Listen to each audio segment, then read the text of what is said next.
আলাইকুম। আজকে আমি আপনাদেরকে দেখাবো কিভাবে আপনারা আপনাদের মেডিকেল রিপোর্টটা অনলাইনে দেখতে পারেন। তো অনেকে আছে আমরা মেডিকেল করার পরে একটু চিন্তিত থাকি, কিভাবে মেডিকেল রিপোর্টটা জানি কি হয়, কিভাবে দেখা যায়। তো আপনাদের সেন্টার থেকে যতক্ষণ পর্যন্ত আপনাদেরকে ইনফরমেশন না দেওয়া হয় এর আগে কিন্তু আপনারা জানেন না। তো আজকে আমি আপনাদেরকে দেখাবো অনলাইনে কিভাবে নিজের মেডিকেল রিপোর্টটা আপনি নিজেই চেক করতে পারেন। তো এর জন্য আপনারা চলে যাবেন আপনাদের গুগল ক্রোমে গিয়ে এই ব্রাউজারটা চলে আসবেন। এই যে এই ব্রাউজারে চলে আসবেন, এটা লেখলে এখানে চলে আসবে। আমি আপনাদেরকে আবারও লিখে দেখাচ্ছি, MYIMMS ই সার্ভিস, এটা লেখলে চলে আসবে। ই সার্ভিস এখানে ক্লিক করে দেবেন,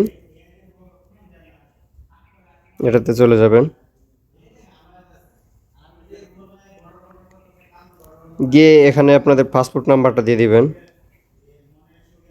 তো আমি পাসপোর্ট নাম্বারটা দিয়ে দিলাম। আপনাদের কান্ট্রিটা সিলেক্ট করে দেবেন, এখানে এটা সিলেক্ট করে যেই কান্ট্রিতে থাকেন সিলেক্ট করে দিবেন। আমরা যেহেতু সবাই বাঙালি, বাংলাদেশটা সিলেক্ট করে এই অপশনটাতে ক্লিক করে দেব। ভালো করে দেখুন, এই অপশনটাতে ক্লিক করে দেব।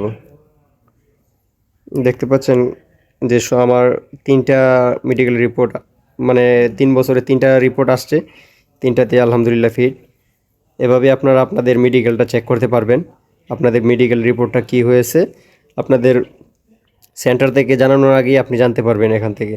মেডিকেল হওয়ার কিছুদিন পরে আপনারা এখানে ট্রাই করতে পারেন। তো ভিডিওটা কেমন লাগলো অবশ্যই কমেন্ট করে জানাবেন।